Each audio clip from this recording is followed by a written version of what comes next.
This is the Horsepower Hour.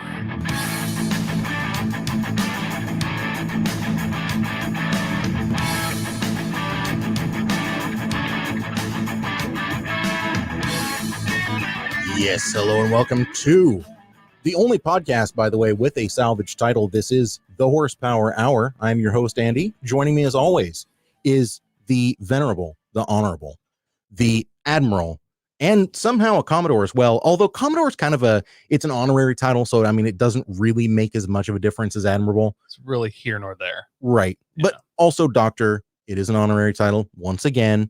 Of love, not a real doctor. Obviously.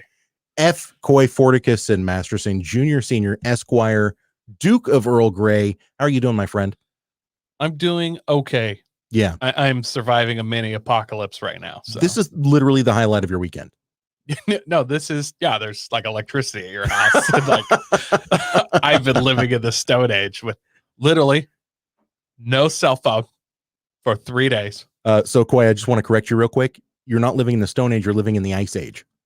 True. Yeah, I had no cell phone, no running water, no power. I was deciding which one of my farm animals I was going to butcher. I was like, digging a hole to bury them in the ground and do like a Hawaiian style, pit set. It was going to be important that you save the blood, though, because that's the only clean thing that you could drink. Well, to drink and then pudding as well. Well, sure, obviously. Of course. Yeah. Everything, Salem, Oregon, it's like, I don't know. It's a war zone.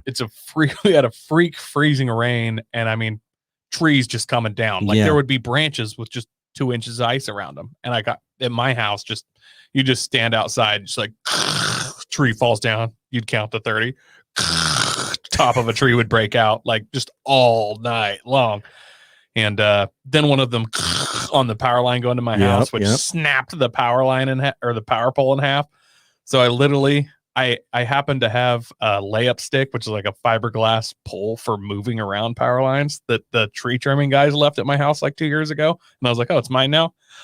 So I just used that to prop up the power line so I could drive under it. Smart man. I'm assuming it's dead, but I ain't touching that shit. No, you wouldn't want to. No. So I just used that, propped it up, and I've been driving under it for 2 days. Yeah. Nobody's showed up. It's the weird thing about people always talk about, I'm from the Midwest. You people in Oregon just don't know how to drive. Well, but in the Midwest, you're not getting literally 2 inches of freezing rain. And the sheet of ice will make a difference. Speaking of sheets of ice, we've got a gentleman here who's been going through quite a bit of the same weather stuff that we have. So let's go ahead and bring him on. Sean, how you doing, man? I'm good, guys. How are you? Good, buddy. Sean Castner is the vice president of the Northwest Autosports Association, as well as one hell of an eclectic car guy. Have you seen the stuff he drives, Coy? Yeah. One heck of a model American. Sean, if you don't mind, we're going to get to your credentials here, but could you just give us a really, really quick rundown of your garage? Well, it's actually my buddy's garage, and we've probably got about 20 cars out there, but what we play with is Miata-based cars, Lotus-based cars, and Beamer-placed cars. So we've got an E36 M3 as a track day car, which him and a shop owner out of Portland co-own and drive. His 16-year-old son autocrosses it, and then the rest of us use it as a wheel-to-wheel endurance car. So we recently caged that. We've got an E36 318 drift car, which is built and ready to go, except it's got a rather sluggish motor. So we're going to swap in a new motor and try drifting, which will be a new experience for all of us. And quite a few go-karts, shifter carts. Mm-hmm. I own the first Exo set brought into Oregon, so I'm chassis 053. If you go to the internet and you look up carbon fiber Exo set, they use my car as the picture car for the website for Exomotive. Do we really need to say much more than this, Coy? I mean, look at this. Have you ever met a more tried and true car guy than this? I'm shamed. Yeah. Shame. I'm shamed by the 16-year-old driving that Beamer. I never know whether to be like so stoked for that 16-year-old or violently angry with my dad. Why not both? I guess it could be both, but I feel like go one way or we the other. make him work around the garage. He works a lot. So he's actually just finishing up his first car, his first build with his dad, which is a 64 Land Rover on top of a You're 94 making me more Land angry. Rover So you know. chassis and engine. So We just Sean, finished painting it. I'm not trying to, take a dump on what you're saying here, but I also did a lot of work around, the property, the garage, my parents' restaurant. You know what I got paid? I got to live. You know what I'm saying? I do. Yeah. So I'm stoked for him, but also angry. Deep down. It's like right now when I find out public school kids have a snow day, I'm angry. Yeah. Even though, I'm not in school. Well, technically they had an ice day. Sean, what's the ice doing over at your place, or is it all just snow? No, we've had a ton of ice. So I'm in Wilsonville, and I'm on a cul-de-sac street, or we have a roundabout, and the roundabout dropped trees in every direction and clogged it. So for the last 24 hours, we have been completely plugged in. Tree landed on the car behind mine, which missed mine. Didn't really do much damage, but you couldn't leave either side of the block. We had trees on both sides, and they've had the chainsaws and wood chippers out since 2 o'clock yesterday. So it's pretty much been just cutting wood outside. I did start up the car for a half hour and defrosted it, listened to some tunes, and came back in. Didn't actually even bother going anywhere. I kept defrosting my truck because I just kept thinking, if I have an emergency, there's a half an inch of ice on my truck. Like, it took me a couple minutes just to chip out and get a door open originally. So then I got told the magic secret trick, and that was to mix 50-50 hot water and isopropyl alcohol into a spray bottle. So I took it out in a little squirt bottle and went out to the car, and I just squirted the handle and all around the edge of the door. 30 seconds later, little tap, and door popped right open. That sounds better than mine, because I used the back, the butt end of my pocket knife and went and just kind of chipped all the way around and tried the handle and then Yeah, no, 30 seconds of waiting and the door popped right open. So that was somebody who lived in Montana gave me that tip. Oh yeah. I'm fortunate enough that I have a couple chainsaws and a small tractor with a front end loader, so I actually cleared about a mile and a half of kind of my driveway out of a long gravel drive, and then down on the public road a ways, but I was just shoving crap out of the way and cutting things. It was actually got where I was having fun. So I haven't talked to Coy about this, but now that you're here, Sean, let's just go ahead and double team him. Pun intended. Heck yeah. He has a long gravel driveway that either begins or terminates, depending on how you look at it, with a small bridge. Now, what if we were to organize a very small, invite-only rally event where we run his roughly mile-long gravel driveway? We start at the bridge, Coy. We make a hard left onto your gravel driveway. Yeah. And then we use your parking area to like handbrake stop, because we'll be going full throttle, obviously. Yeah, you guys paying for a grader and a load of rock? Well, no, this is your generous donation to us. Yeah. No, that's a big negative. I've got a caged up lifted Miata on 27s, and I'm ready. You have a buggy Miata as well? I've got a lifted Miata on 27-inch Maxxis tires off of UTV, and we built the cage originally welded directly to the A-pillars and the top of the windshield, and some of the other guys who were 6 foot were bumping their head on the top of the cage. So I have since rebuilt the cage completely about 3 inches above the roof line, and then put a aluminum roof so that 6'3" you'll clear the inside of my Miata. If the keys are in it, it's open to drive. Nice. Oh, nice.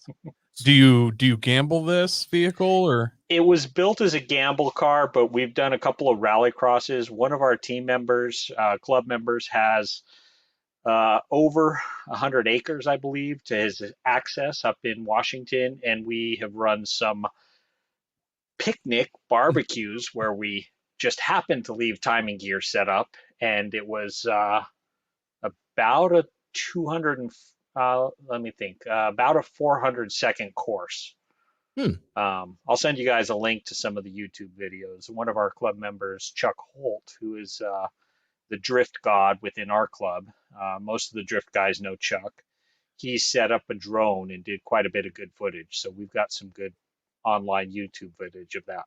We actually are probably going to have Chuck on in a couple weeks. I've been going back and forth with him. I know Chuck from way back in the day during the NWA SmackDowns and all that stuff. Yep. Like, yeah, we ran a long time ago. Mm-hmm.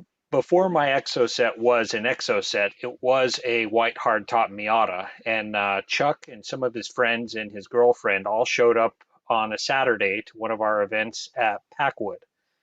And they just showed up to watch. Drift Cars, WRX was the least drifted car in the crew. And they all jumped in and out of my Miata for a few laps and then came back the next day and started running with us. And they've run with us ever since. Chuck was our club president for a few years, just the last term, I think. So. Wow. Yeah, we actually ran our first NWAA event.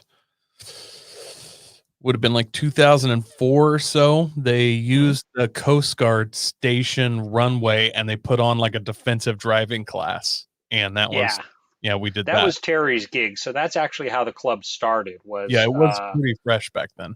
Yeah. So I came in running with the club after that. And I'm originally from New Mexico. And my very first autocross is I was 18 years old.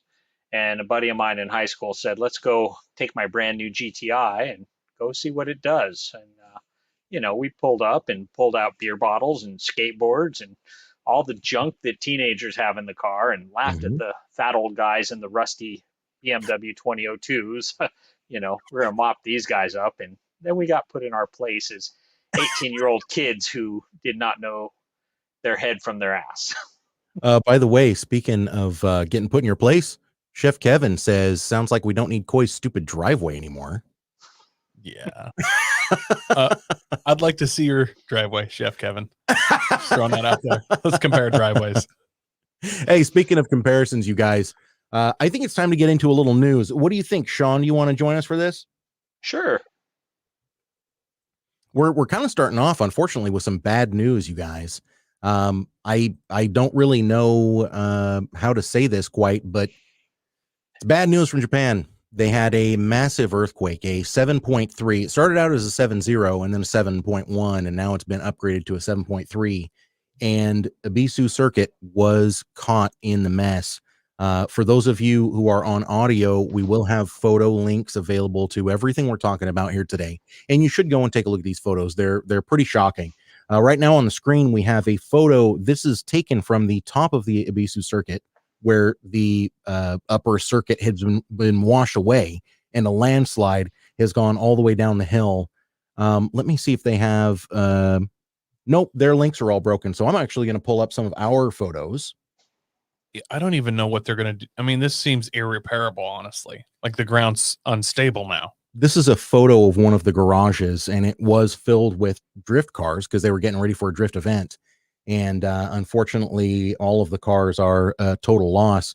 We've got some photos showing the track. Oop, that's a little small. But I don't know what you're going to do with this. It's completely broken up. It's completely sunken away. Yeah, I mean, it's like cartoon earthquake looking giant cracks in the ground. I don't understand what they're going to do. I mean, there was landslides, and it doesn't appear that this was wet and there was an earthquake and a landslide. This is like dry dirt landslide.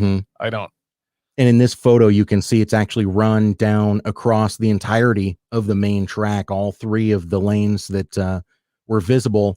And then one little vein right here cut through spectator areas, pushed the garage down the hill. It's bad. It's real bad. Yeah. What do we think? I mean, is Ebisu going to make a return? What do you think, Sean? Well, I saw some video, that whole section in the dirt there where they had 3 or 4 bulldozers and cranes out there digging. So they're putting a ton of effort into it, but it does look pretty detrimental. It's going to be hard to see if they can recover. It won't be the same either way. Yeah, it's going to be different no matter how you slice it. There are actually people there right now who are going to be able to look back and say, I drove a Ebisu before it was gone and or changed. Yeah, that is unfortunate. That's kind of an interesting point, though. I mean, it's kind of like Pikes Peak. You know, somebody ran it when it was still dirt. Now it's all pavement, and there's always that you can't go back and run it how it was before. Right. So this will kind of add to the mystique of the track when it's like, well, this was the track record before it was changed, you know. So that it's kind of cool because there's a lot of people, you can't break a record after that's changed. So there's people who are, it's permanent, you know what I mean? So that's kind of cool. Honestly, so they've already set up a GoFundMe. People can go and donate even now. You can donate even now to start the recovery and repair process. My only hope is that they get more donations than Gorilla Glue Girl, but we'll have to see. We'll have to see what happens. I would like to break down and see how much of their donations comes from America. Yeah, I'm the same way. I want to see how much the Drift Kids really like. Is this really their what would be their Graceland? You know. Yeah. I had $20 worth of Bitcoin that I was saving to give to my dealer because I'm almost out of weed, but I'm sending it to you guys instead. Drift life. Yeah, I think that in the end, it'll be a different track. Maybe it'll be a better track, but regardless, it's going to be a more manicured, non-organic feel. You're just not going to ever have the same. Yeah, that's true. Speaking of never having the same feel again, Jeep made a big time oopsie. Coy, did you hear about this?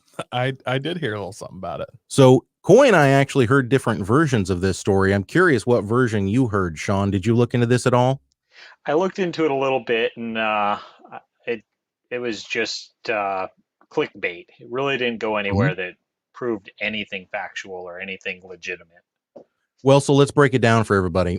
Jeep made this ad, and I'll be honest, the ad was pretty patronizing. I watched it and I was like, oh, that's a little okay, whatever, Jeep, that's fine. They made a commercial with Bruce Springsteen talking about how now that, you know, bad people are out and good people are in, we all need to unite as a country. Which, you know, the message, that's fine. We need unity. The only problem is it looks like Bruce Springsteen might have a habit of liking to get a little tatered and drive.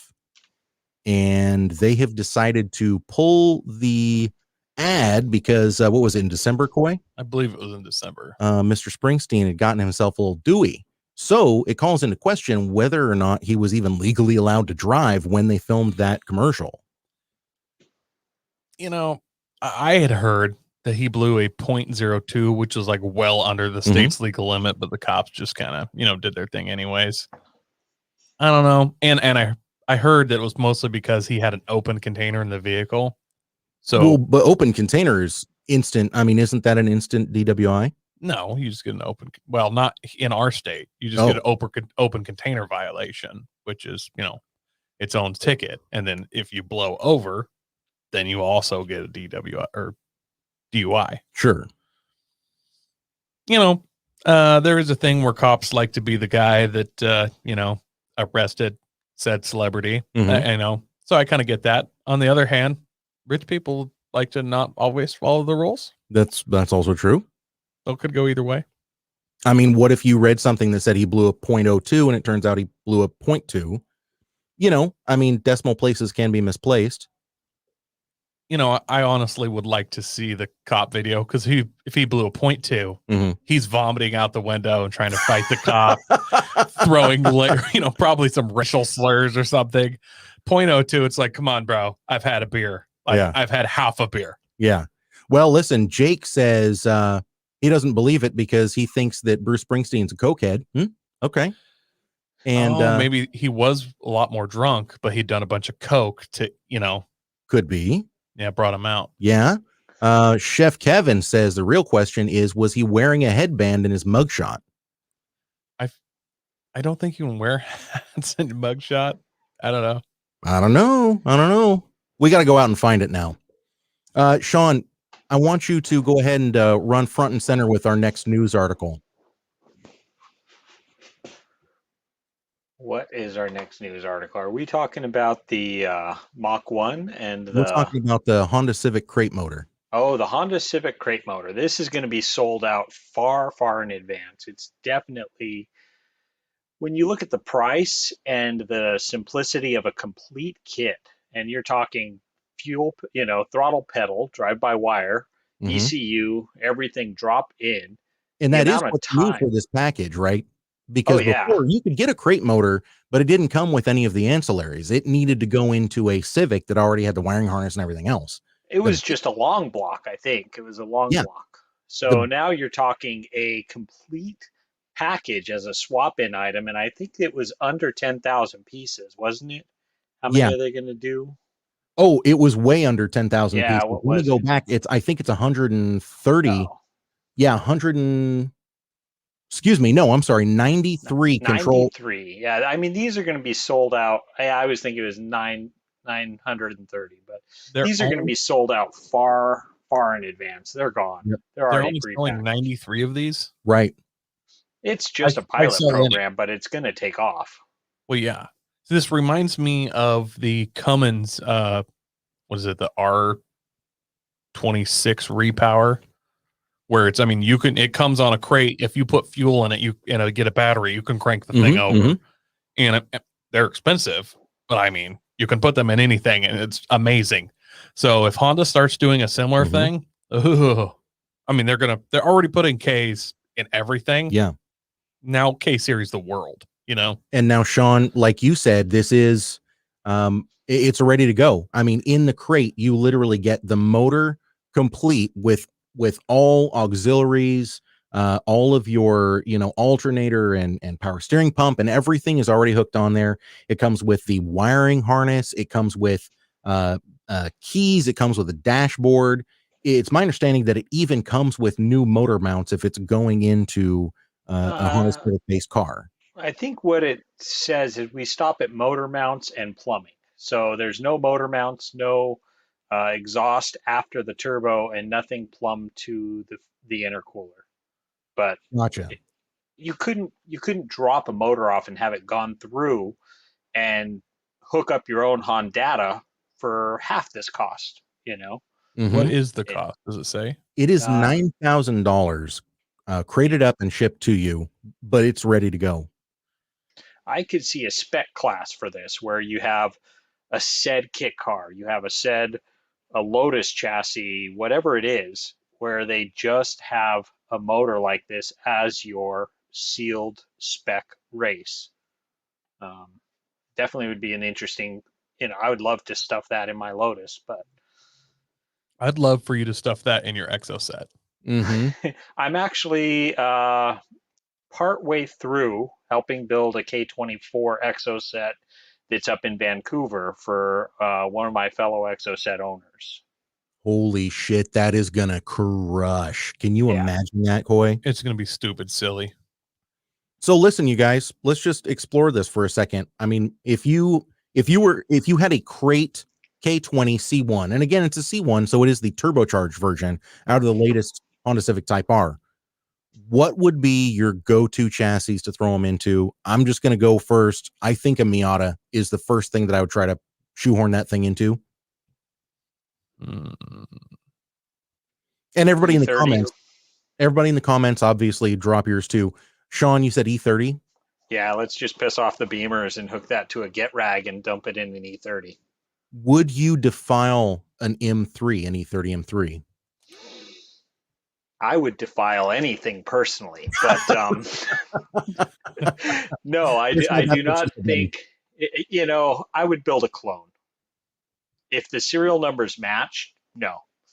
If you were to put some big flares on it, riveted, just full on, I would say an E30 hooked to a get rag. And that's going to piss off Ryan Haynes, the Beamer guy who I hang out with a lot. I like his style. I like where this guy's going. Chef Kevin says smart car. That's a given, but man, that's a lot of fab work. I was thinking more just like kind of, you'll have to mess with the subframe a little bit, but drop it in. You're obviously thinking MR2. I mean that's kind of my go-to, clearly, since I have one. Since I'm an autocross-ish guy, I'm not a big cross brand swap guy. But if we're truly dreaming here, I would love to see one in a Fiero, just because it would be hilarious. 100%. A Fiero rocketing by with just high RPM Honda, and then you look and it's just a dirty Fiero. Jake Jaden says an A86 or Suzuki Cappuccino. My other one is I'd like to see someone stuff this in an S2000. Yeah, 100%. Yeah. What do you think, Sean? Oh yeah, anything in the S2000 is an improvement, really. Yeah, that's a fact. Now, the one thing about this is it puts you in the right class for either E-mod or D-mod.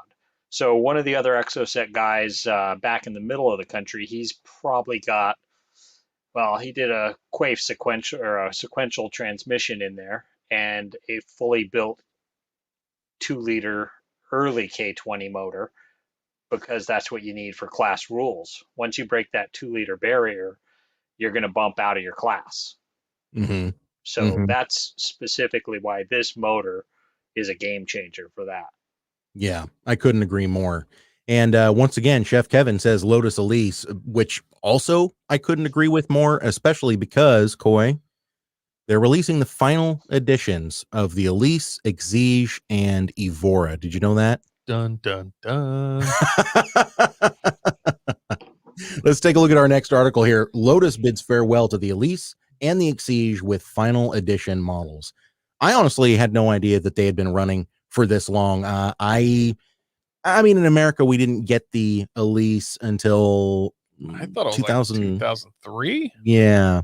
But apparently they've been making these since 1996, you guys, which I'm just like flabbergasted. I had no idea that this chassis was almost 25 years old. These are pretty good looking cars, though. There have been some stylistic changes for all three of the vehicles in the lineup. And 2021 is going to be the year we bid these adieu.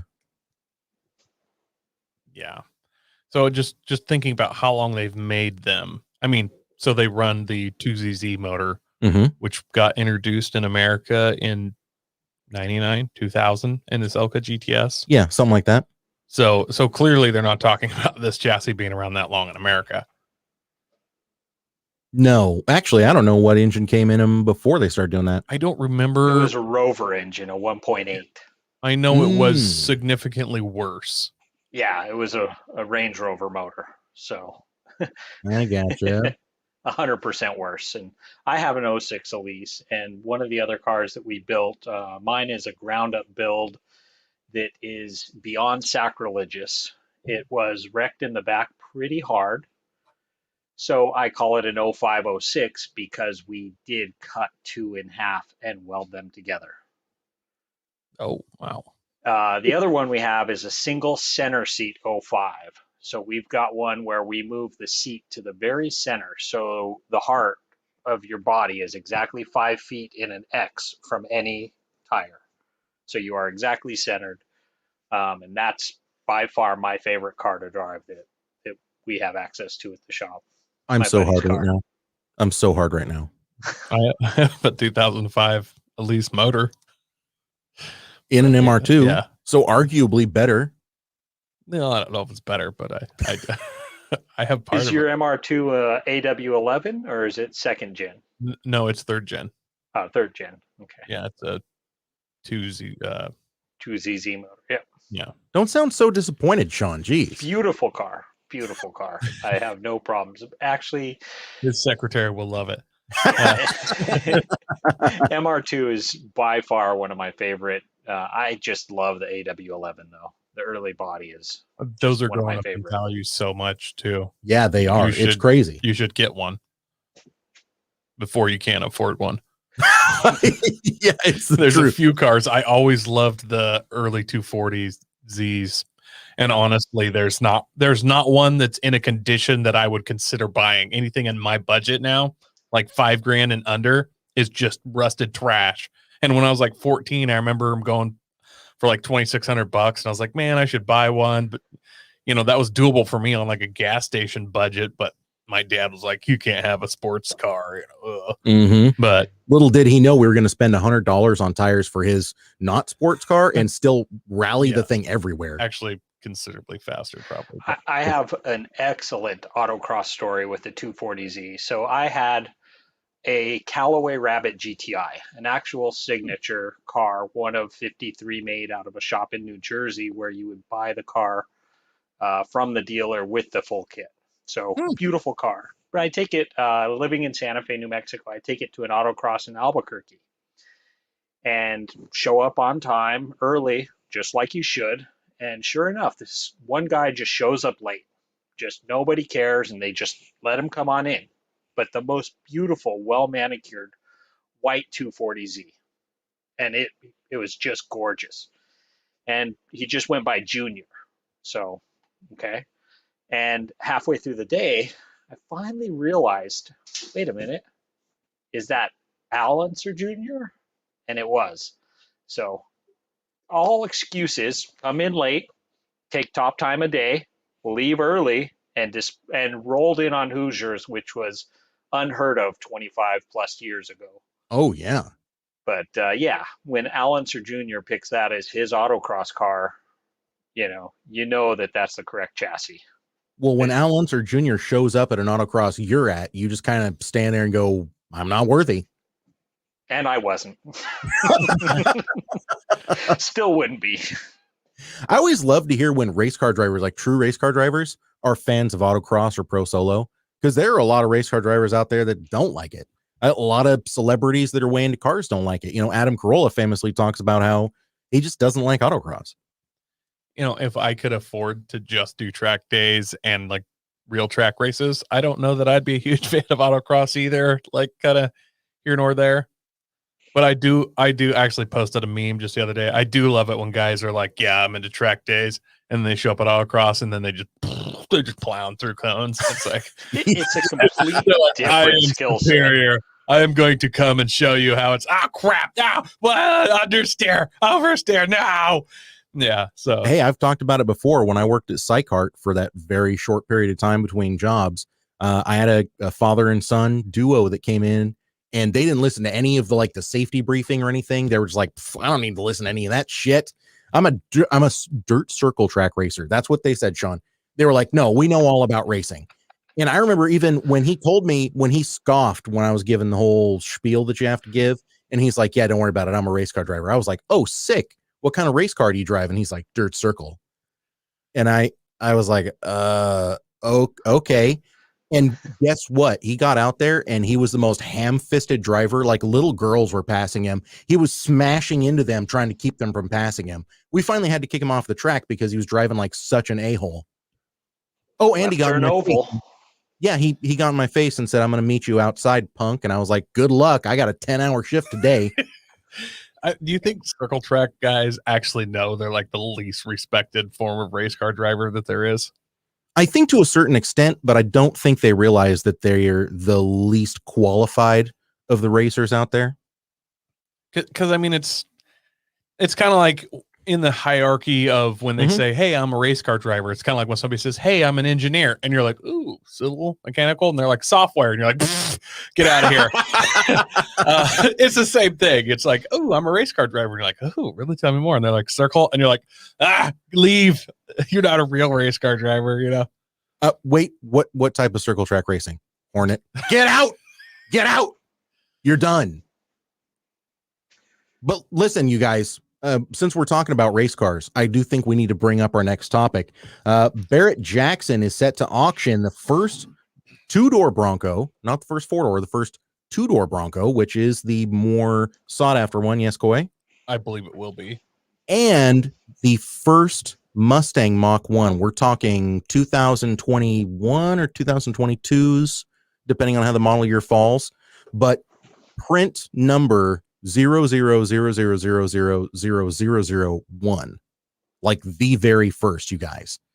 And it begs the question, really, what do you think these things are going to sell for? Man, Coy, you made some really good points earlier. So yeah, we were talking about some of this before the show, before Sean was on with us. Barret Jackson hasn't been doing auctions COVID era. Yeah. So they're doing a whole bunch of stuff, and they're going to hold this auction on pre-COVID. I think these two vehicles would go for a lot of money, especially the Bronco. Yeah. The Mach 1, that's cool, but I mean, this has been done. Broncos, all new for, this generation for years. Right. And I think this is going to be, the Broncos going to be a big hit. Like we know it is already, and none have been sold basically. So what you're looking at is the largest Barret Jackson. I shouldn't say the largest, but it is one of the largest Barret Jackson auctions they have anytime. I mean, every year. The Scottsdale, Arizona one is huge. They're looking at 1 million square feet of showroom space that's indoors with this. Okay. It is massive. And I think there are a lot of pseudo millionaire, pseudo billionaire car guys that are just, they literally have been edging for the last year, and they're going to get there. They're going to pop maybe 3 free complimentary drinks because they sprung for the $500 VIP package. They're going to have that one beer, and it's going to take them over the edge, and they're just going to be like, $1 million. I think we're going to see some record high car sales. Sean, give us thoughts. So I'm curious, can you, as a business, purchase this, since both are for a charity, as a write-off? Because it is a charity auction. I think that the Mustang was, what did it say? I don't remember. It said that both of these vehicles, 2 different charities. Yeah, but they're both 100% of the proceeds are going to the charity. Right. So I think that means that a business can actually write this off as a charity donation. And why wouldn't some huge business want these on display? Just for bragging rights. I don't disagree with you. Yep. I don't disagree. The other thing I'd like to point out, I know everybody's like, oh, COVID, nobody has money right now. Rich people, I shouldn't just say blanket rich people, but people that are rich that are going to this probably actually saw increased business during COVID. Almost all people. If you own a fast food chain or something, you made a lot more money during COVID than you did pre. So, and these people have just been holding on to this wealth, this money, like I said, waiting edging for this kind. Yes. The advertisement behind this alone is going to make this the most grand stature statement anyone could do. Yep. So they're going to sell for 10 times what they're worth. The Bronco is the first of 7,000 first editions and has the Badland series mechanics. It also has the Sasquatch package and is finished in lightning blue. The Mach 1 is going to be painted a fighter jet gray, a color exclusive to the model. I just want to point out real quick, Jake Jaden's in the comments, and he said the first new NSX sold for $2.3 million at Barret Jackson, and that was several years ago, 3, 4, 5 years ago. When did the new NSX come out? Yeah, it was a while. The new NSX also had the whole Iron Man treatment, was an Avengers movie thing going on. That helped a little. Yeah. I helped a lot, I think. The Mustang is going to go for a lot, but that Bronco, dude, it's going to go for $7 million, something like that. You think so? My bet's 7. What's your over-under, Sean? Over-under, I'm going to say that the Mustang is 5 and the Bronco is 6. That's fair. I'm right in with you guys. I could be way off, but the fact COVID, this whole weird scenario we've been living with, I think is going to drive the prices on these crazy high. Yeah. In the Horsepower Hour group on Facebook, I think I am, once Barret Jackson rolls around, like the week of, I'm going to put up something where we're gonna kind of try to get closest without going over. We're gonna have a little contest. I'll throw a shirt in there. Coy, why don't you see if you can rustle something up from Aaron Samuelson, see if we can get some 4x4 podcast goodies. Okay. Excuse me, off-road podcast goodies. Yeah. Man, I do that every time. You do. Just pretend you're doing it on purpose from now on. Yeah, we should have a little competition, see who can get the closest to what these things actually sell for, because, man, I think we're all going to be surprised, honestly. I think that they're going to probably go in a pair. I think somebody is going to just have to have them, and I think it might be a corporation. And you also got to remember, whatever these go for at auction, Mm-hmm. there's like a 10% auction fee on top of what, I'm not sure what Barrett's auction fee is, but I think about 10% is probably a pretty good guess. Mm-hmm. So when you hear about these cars going for $7 million, there's another 10% that dude's got to throw on top Which of is that. $700,000. Yeah, that's damn near $1 million. So yeah, that's nice house mansion territory. Would depend, not in Oregon, but in other states. Yeah. I really hope it's not a corporation that buys these up. I would love to see them go into the hands of private citizens because, quite frankly, corporations do some real shady things. And I think our next topic is going to prove that, by the way. Tesla's Cybertruck rival Ford F-150 EV hits a speed bump as battery supplier gets a 10-year U.S. ban. So the long and the short of it, you guys, is a company called SK Innovation from South Korea has developed the battery that will go into the Ford F-150 EVs. Also, a lot of the other new electric Ford vehicles. They worked out a deal with Ford. That's essentially what kept them going. The problem is that SK got 70 of their not very many employees, like 90 employees, from LG Chem. LG is who makes batteries for most of the other already EV auto manufacturers, such as Tesla. So there's a strong case. Well, strong enough to where the ban held. They were in fact slapped with an infraction, and they cannot. I'm putting air quotes in here, by the way. They cannot sell their batteries in the United States for 10 years until they change things around enough to have their own patents on these batteries. But it's not exactly a 10-year ban, is it, Goy? No, not exactly. So what's going on here? I know you have, I understand that your law degree is honorary, but I mean, I feel like, you know, since it's from Harvard, you should have a little, like something should rub off on you. What do you think? You would think it appears that Ford was like, oh crap. Mm-hmm. And then they're like, hey, people in charge of this ban, I know they should be banned, but I mean, not selling to us because we kind of already bought, like, we're depending on these. Yeah. And then they were like, well, no, it's a ban. And then Ford was like, here, let me help. Does it have to be like a real ban? I'm going to help kind of work this through. For those of you listening to audio only, just imagine I'm holding a giant wad of cash right now. Okay. Mm-hmm. Lick, lick, peel, peel, peel. So I'm going to need this ban to get lifted. Like I need the ban to be like 1 year. Ooh. More peeling. Lick, lick, peel, peel. I'm not sure, you know, in America, we're real, you know, I'd love to help you, but there's just nothing I could do. Listen here, round eye. Lick, lick, peel, peel. See, you know, it's just like this business I'm trying to start, this consulting business. There's just nothing you can do to get around. You gotta do the footwork to find legit contracts. You know what I'm saying? Lick, lick, peel, peel. Okay, tell me more. Yeah. No, I'm not sure what consulting that I'm going to be doing. Sure. But, yeah. It's going to be expensive. What if that's neither here nor there. But what if you lick, lick, peel, peel came and gave a talk, a conference at my building? I actually have been looking at doing parties. Yeah. Yeah. Yeah. If you're having like a big event, I'll come and maybe lick, lick, peel, peel. Yeah. Just do like a speech. Yeah. Kind of like a motivational thing. Sure. For like $1 million. Well, $1.5 million. It's cheaper than Bill Clinton. All right, sold. Yeah. What do you think, Sean? Something like that, right? Something like that. Now, the EV battery market is definitely not saturated yet. It's still very much a technology game. And, you know, take a look at Lucid, the guys down in the Bay.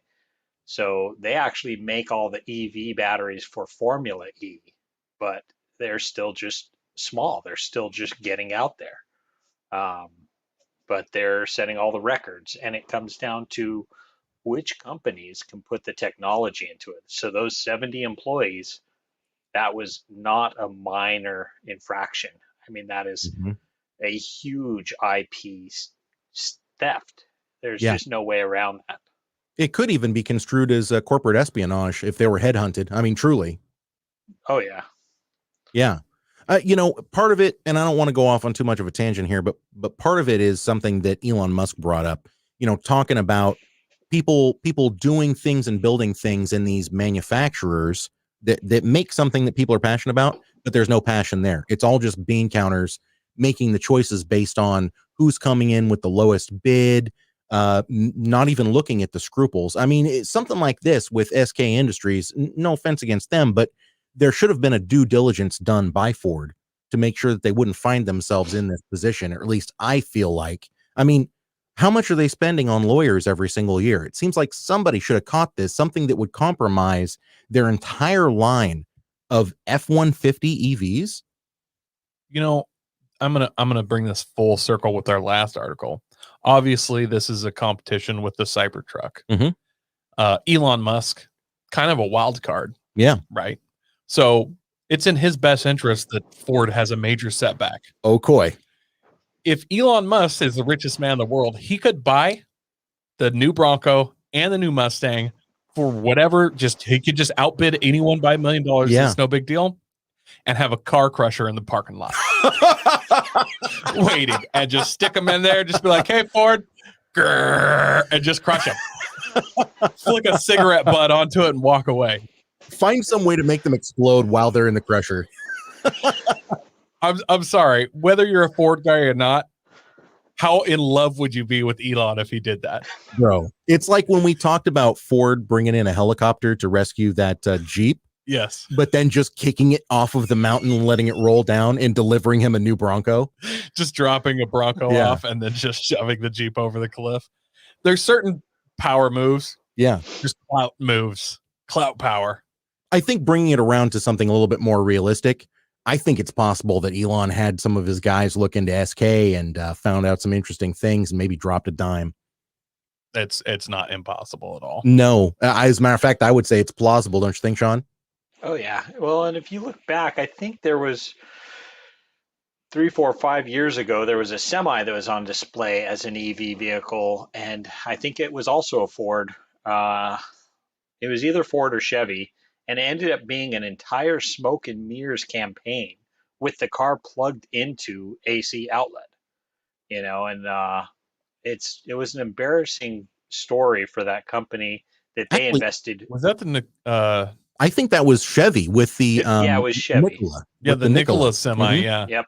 And so it all comes down to intellectual property around what isn't even real. You don't know from proof of concept if something is even real until it's production. That's a really, really good point. That's a really good point, man. I'm glad that you just ended on that note because I'm ready for your segment. Are you good to go with your top? Sure. So, I was. Hold on. We got an intro ready for you. You're going to be mind blown. Are you ready for this? I'm ready. Check this out, bro. The Horsepower Hour presents this month's Top 5 of the Week. Today.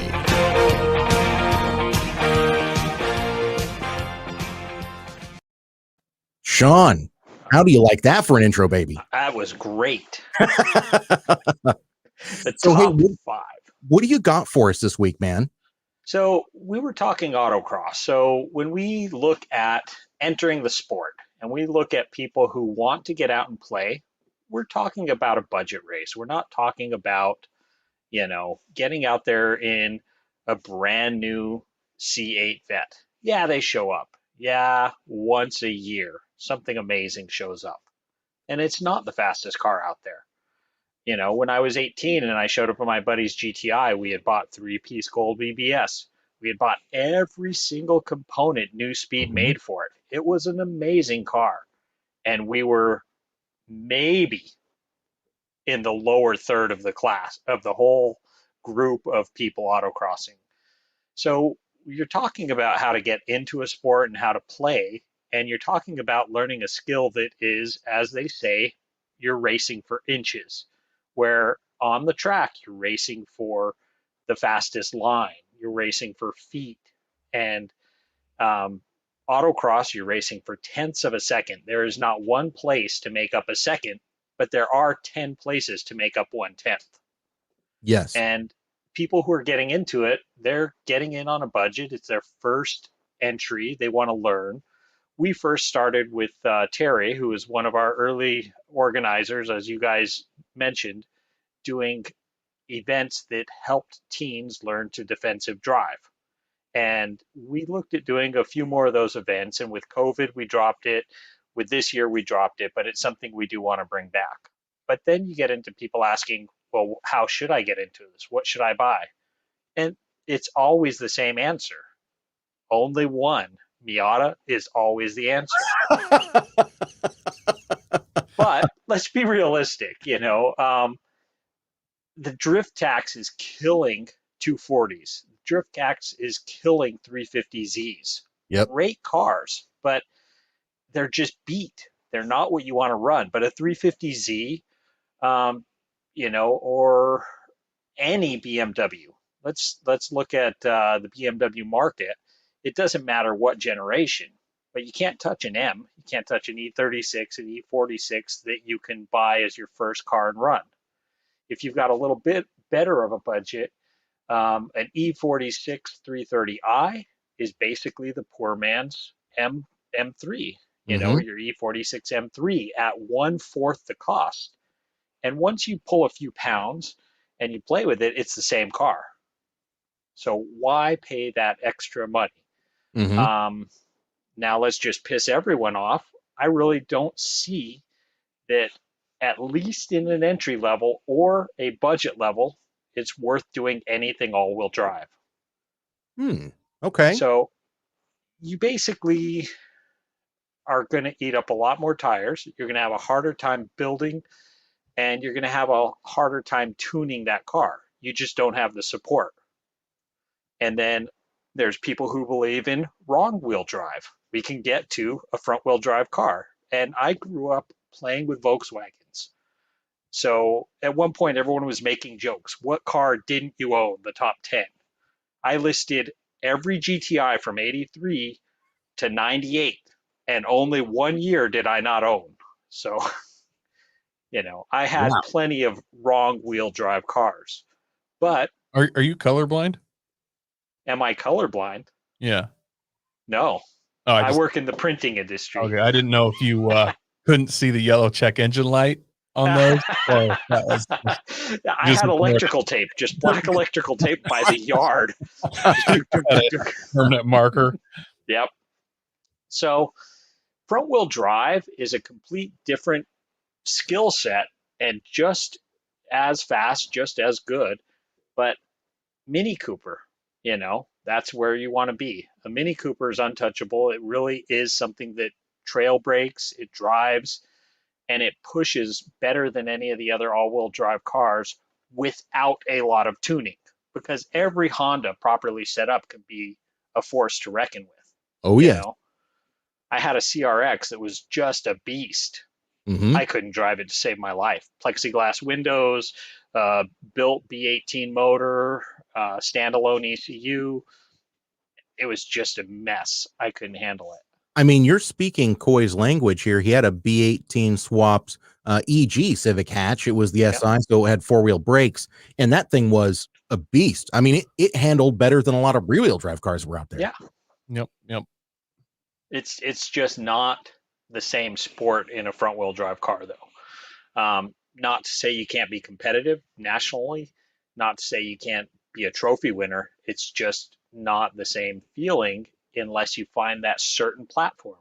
And for me, I think that is 06 to 08 Mini Cooper S. Those are the years that aren't horribly ridden with problems. You can get into them for $5-6 grand, set up and run them all day long. Any MR2, Fiero, any Elise, any Exige, those are definitely your driver cars where you have to really understand how far you can go until, the limit comes on so much quicker. But if you want to learn to drive, that's probably the best platform. Sean, I don't mean to listen. You have a lot more experience than I do. A lot more. Okay. I do have a base headache since being hit by a drunk driver. damaged my neck pretty good. But when you just listed Fiero in the quote unquote driver's cars, I think you might have popped an aneurysm in my head. Can you elaborate on that just a little bit?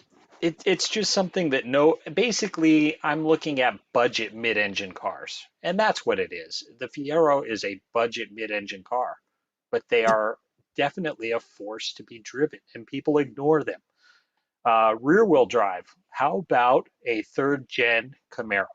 Everyone discounts them. Everyone goes after the pony cars and the Mustangs, but that third-gen Camaro or a C4 Corvette, dollar for dollar, that's going to be a car you can just grow and grow and grow with and expand the performance of the car, learn it, tune it, and get out there. I always felt like those Camaros were the guys there's certain guys that are okay with them. They're like, I will drive fast with no power and I will enjoy that. There are some people that cannot, they're like, I need a lot of power or I don't want to do it. And the Camaro is perfect for those guys. And it's not an LS car. That's why the price is great, but it's a well-built car. And if it was an LS car, you couldn't touch it. It's a good point about those Camaros. We've seen a lot of fast ones of those. Yeah. It makes me think about the first generation RX-7s even, because there was a spec race series with those, and like Racing Beat, you could get all kinds of racing stuff for pretty cheap for those. And I seem to recall first gen RX-7s even being something that if you're a beginner in autocross, that was a good way to go, just simply because you could throw some suspension mods into them, no problem, and go out and have fun. Although those unfortunately have hit the it's actually kind of a mixture of like drift tax and vintage car tax. Yeah, I had an 85 RX-7, loved it. And that car just tried to kill me over and over and over. Well, come on, Sean, if it's not trying to kill you, are you really having fun? No, you got to. But most of that was me. I had modified the car for a drinking habit. So I had actually cut out the cubby holes behind the seat and put drain holes and anchors because I found it more financially responsible to buy a pony keg than beer. So I would actually mount it in the car. But that's a long time ago, whole different world. Well, I mean, you could use that cutout for nitrous now. Next time you get to talk to your buddy Al Unser Jr., I'm sure he's going to tell you the same thing. Too much horsepower is just enough. Just enough. Yeah, that's right. There is no such thing as too much horsepower. I do feel like all the best cars are actively trying to kill you. Yeah. Speaking of MR2s, my first autocross that I ever went to, just a stock Civic, there was a guy there that was in my age group that had a really nice turbo MR2. So I've been about 19. Had a girlfriend, which was kind of a big deal because I was a huge car loser. And I was just like, man, this guy has it all. He's got a girlfriend. He's got a sweet car. He did the autocross. None of us were any good. Like 2 weeks later, he pile drove his car and his girlfriend died. And we're all like, wow, those MR2s are dangerous.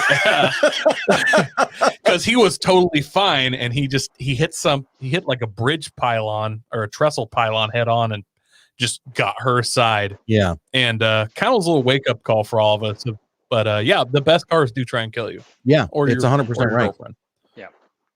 Listen, Sean, you dropped some serious knowledge on us, but bottom line is, I'm understanding it, is your number one pick out of all five is going to be the Miata. There's nothing you can buy and drive for cheaper mile per smile. It's just the only answer to the simple question. But you have to step back and say, what are the oddballs that nobody else touches that just are there as well? The Fiero, the Camaro, any Beamer, they're all there. No, listen, you're 100% right, except for the Fiero, so nobody listened to that part. Smokin Deal or Smokin A Doob. Sadly, Sean, you're not going to be able to refute my claim because we do need to move on to our next segment, Smokin Deal or Smokin A Doob. And wow, this might be Smokin Deal or Smokin A Doozy today, boys. as long as it has a light pole in the middle. Man, I'm actually going to open these images in new tabs on the fly so that we can see what's going on here. Wow. This van, boys, this van. Let's break it down real quick. It's a 1990 GMC Explorer van. So it's a conversion van. It has the topper that allows you the headroom to stand or, close to stand at least. 135,000 miles, automatic transmission, exterior color gray. Kind of. Like airbrush. It has a very short and succinct seller description. 1990 show van, best of show, serious inquiry only, $13,000. If you're not on video right now, the link is in the description. You have to go and look at this van. You have to, and frankly, go and look at it before it gets pulled down again, because this thing has already come down once. We were going to use it. We didn't, and then we thought we lost it forever because I'm sure it got banned from Facebook. Yeah. Because I mean, literally, there's nudity on the van. I actually wanted to show it to owner of Apex Detail here in Albany, because I wanted to ask him how much we'd have to pay him to clean the inside. But now we get to ask Sean how much he would need to be paid to take this thing to an autocross. There are a couple of things I want to break down here real quick. If you're on video right now, good. If you're not, also good, because you're not going to be subjected to this. First of all, this airbrush job, it's atrocious for two reasons. First of all, I mean, the aspect ratio on this face is just, I don't even know what to say about that. It looks like a child's painting, like a 9-year-old drew this face, maybe a 9-year-old that's been finger painting since they were 6. Okay. We're going to move on down. The shoulders are about 60 inches apart. That's not great. Can I interrupt one thing on this? Sure. I got no problems. You want to draw a naked lady, whatever. You're 14. There's one part of the naked lady, and it's not completely naked. She's wearing bottoms. Yeah, but what do the bottoms reveal? They appear that this person's full tucking. They're tucking. Yeah. This may not be a lady.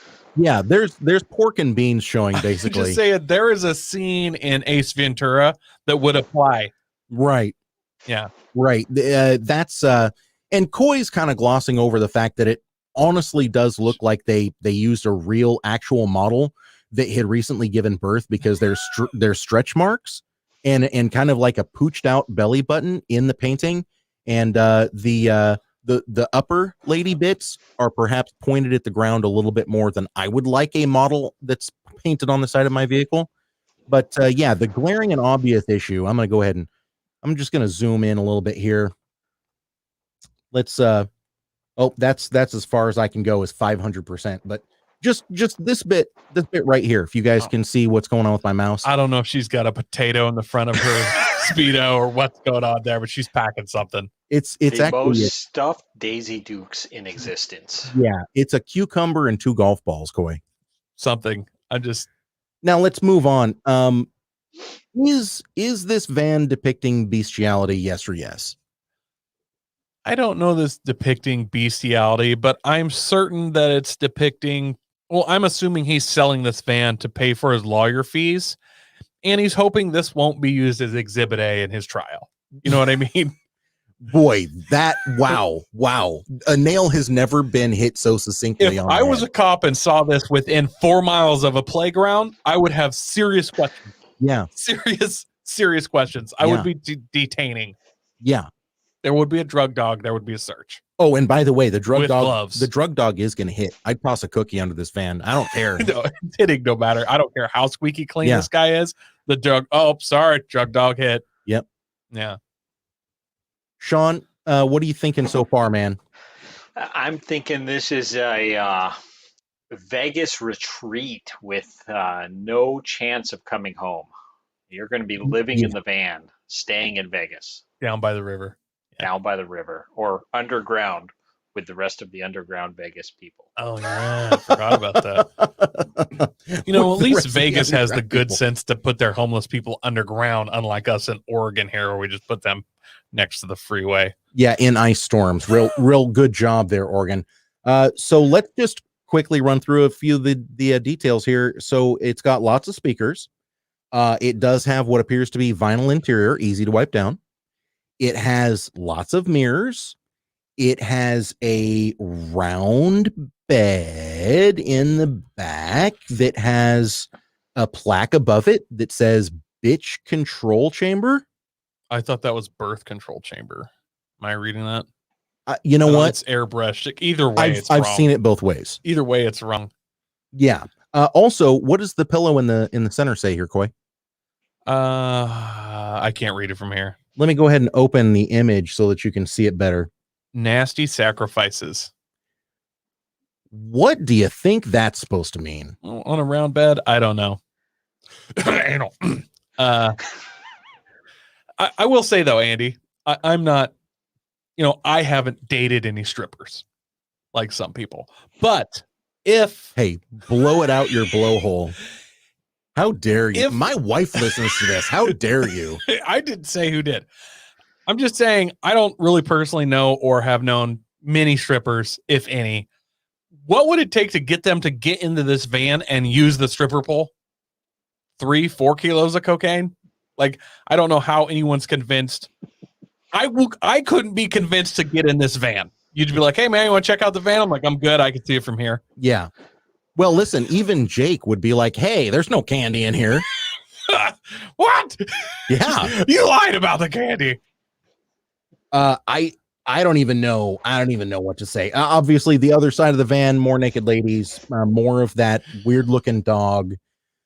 Just not good airbrush. Like, I mean, I guess you built this for creepy show van, and it wins a lot of. Right. Well, I think the body kit must be just to conceal kilos and kilos of cocaine while you drive around. It is shaped just like bricks of drugs. That's true. No. How do you know what bricks of drugs are shaped like? Oh, now here's one thing that I am Blue going team, to move in. I'm going to point this out real quick. If this van was all black and had, a 6-liter LS with a turbo on it, Punisher skull on the hood, I would be into it. I don't actually think this body kit on it looks bad. It's got over fenders. It's very square and blocky. It's a little bit militaristic. That's what it is. I was about to say militaristic, but you know what it looks like? It looks like one of the military's, air quotes, military's special vehicles from an 80s action TV show. This would be remove the interior. Yeah. Just paint it any solid color. Awesome tow rig. Yes. I would tow any cool car to a race in a sweet van like this. If this was an 80s TV show, this thing would be shooting dildos at the Airwolf. Yeah, no, it's definitely got that. There definitely is room for a turd to come out the top. Yes, thank you.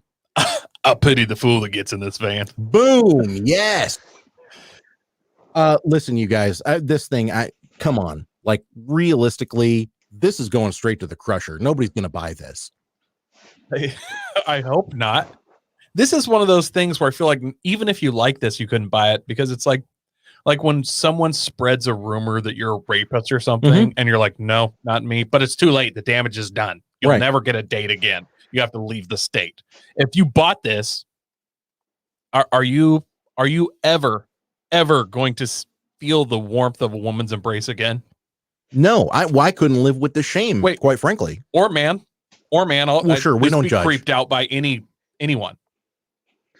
It's going to sell for half the cost, get painted flat black, and show up down the street from your house, and you're going to buy it for $13,500 as advertised. With this interior, though, Sean, I mean, this thing needs to go through some serious work. All of the interior needs to be removed. Keep the body kit for sure.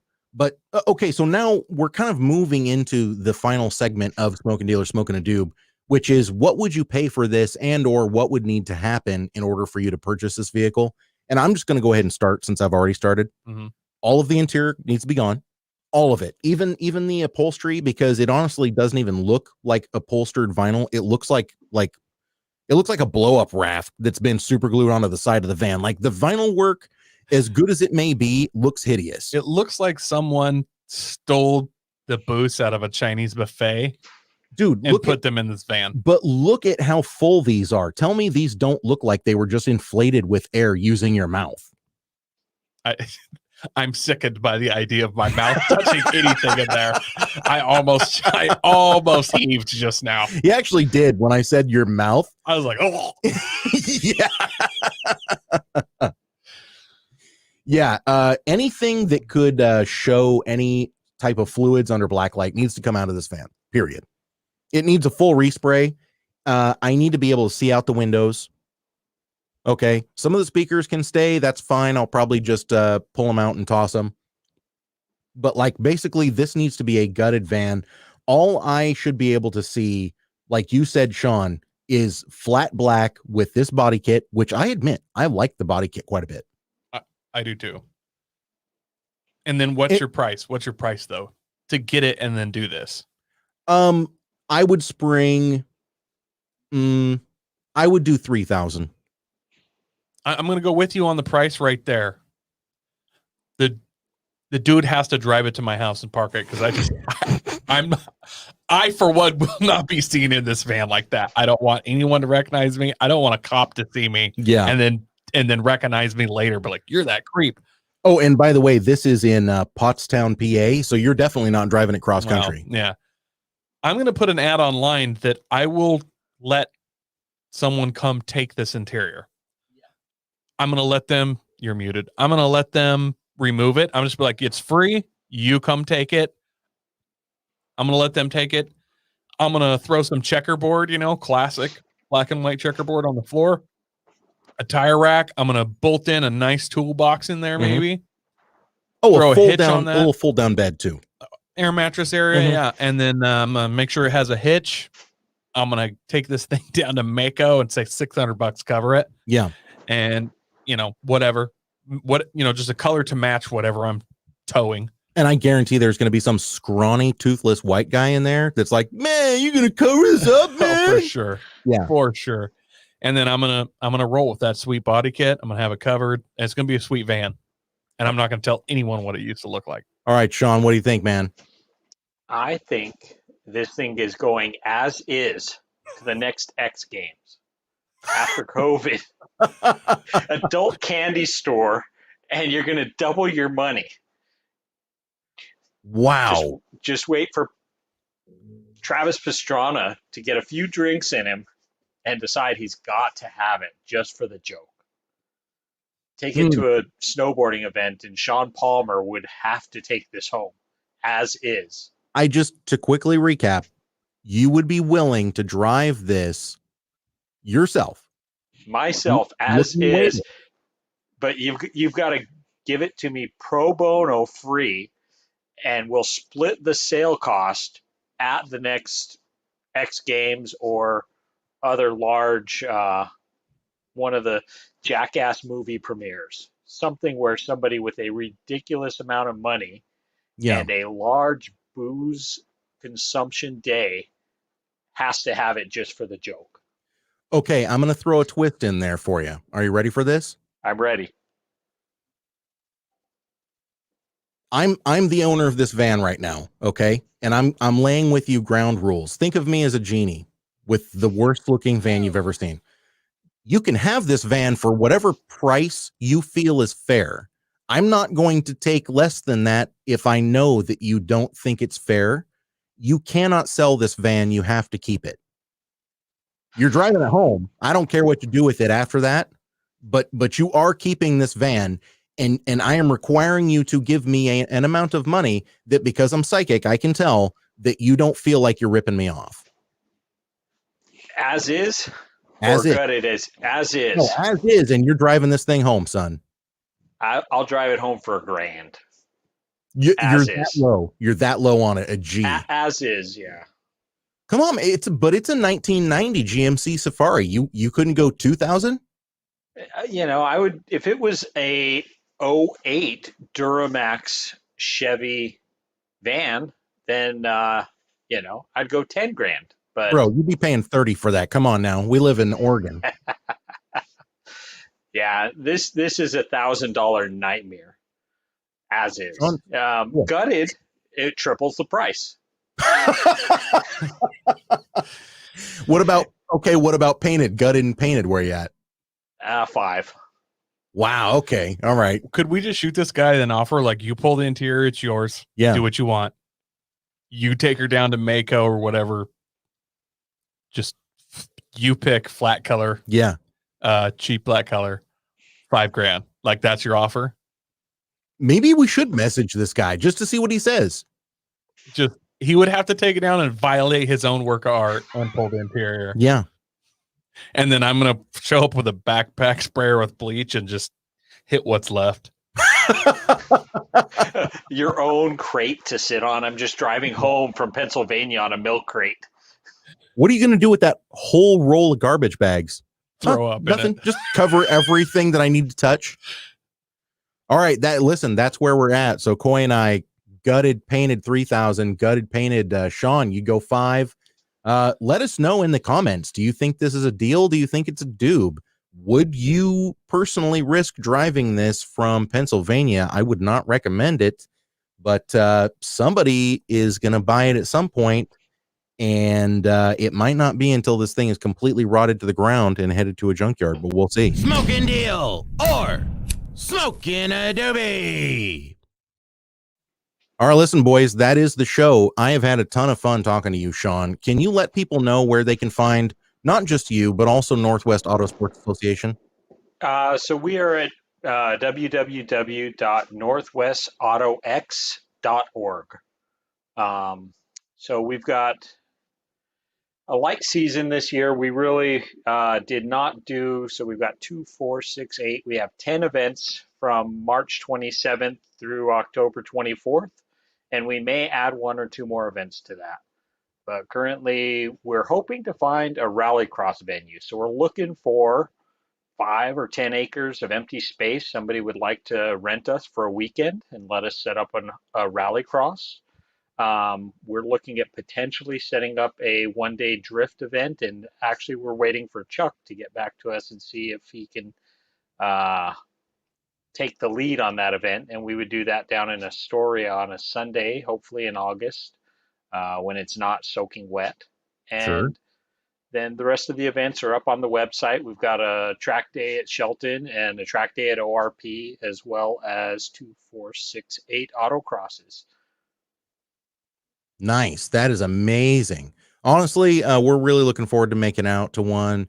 You live in Wilsonville. It's not that much closer than we are. Shave an hour off of your travel time. That's how long it takes us to get to Dallasport.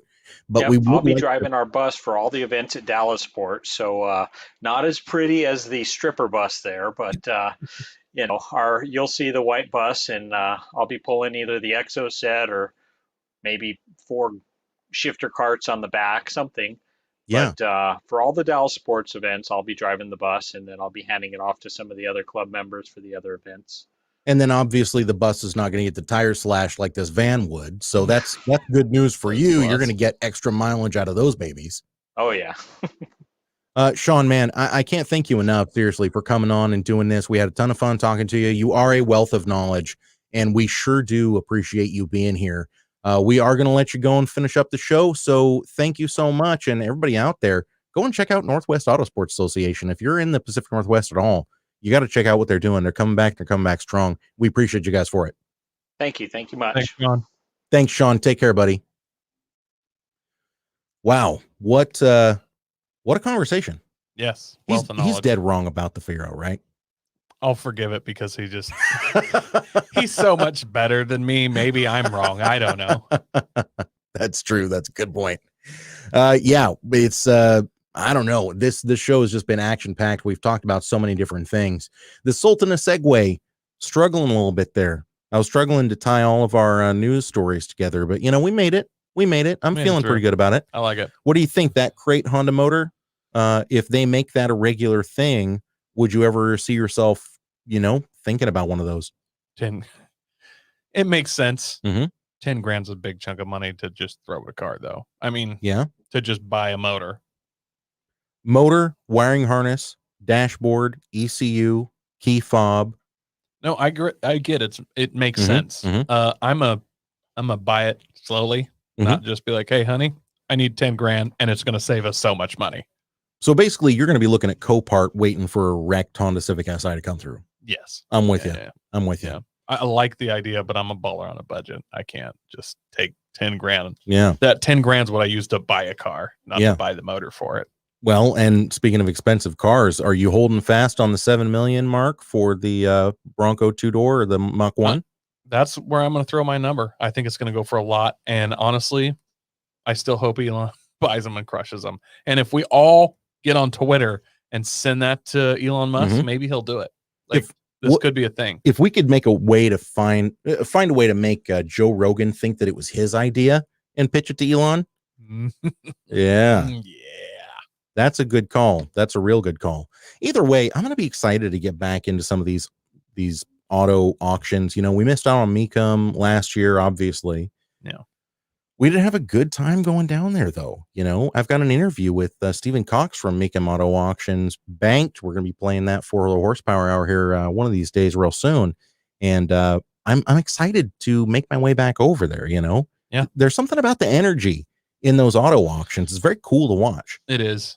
It's energy that I don't have because I'm not rich. Yeah. But still, I like to be part of it. If you can just glean a little bit of it, you know? Yeah, it's very, very motivational. And then I get home and be like, man, I'll never pay that much money for a car. It's sort of like, it's like being the cameraman for a porn. You know what I mean? No, but yeah. Listen, you guys, I want to thank you out there for tuning in. I want to thank you for telling a friend. We appreciate everybody that shares this video or this podcast out. If you like what you heard, please do feel free to drop us a like and a follow on your favorite podcast platforms. Leave us a comment. We always love to see that stuff, and we do appreciate you guys doing that. So Sean Castner, again, go and check them out. Northwest Autosports Association. Coy really can't be found anywhere. He has done the 4x4 podcast a few times. Encourage you to go and check that out because they are friends of ours. And go and check out the merch, man. teespring.com/stores/the horsepower hour. There's nothing I can do about the URL. Sorry about that. It's long, but we do have some really cool stuff over there. So please do go and check that out. So, Coy, thank you, my friend. And for Sean Castner from Northwest Autosports Association and Coy Forticus and Masterson Jr., Senior Esquire, Duke of Earl Grey, this is Andy. We will see you next time.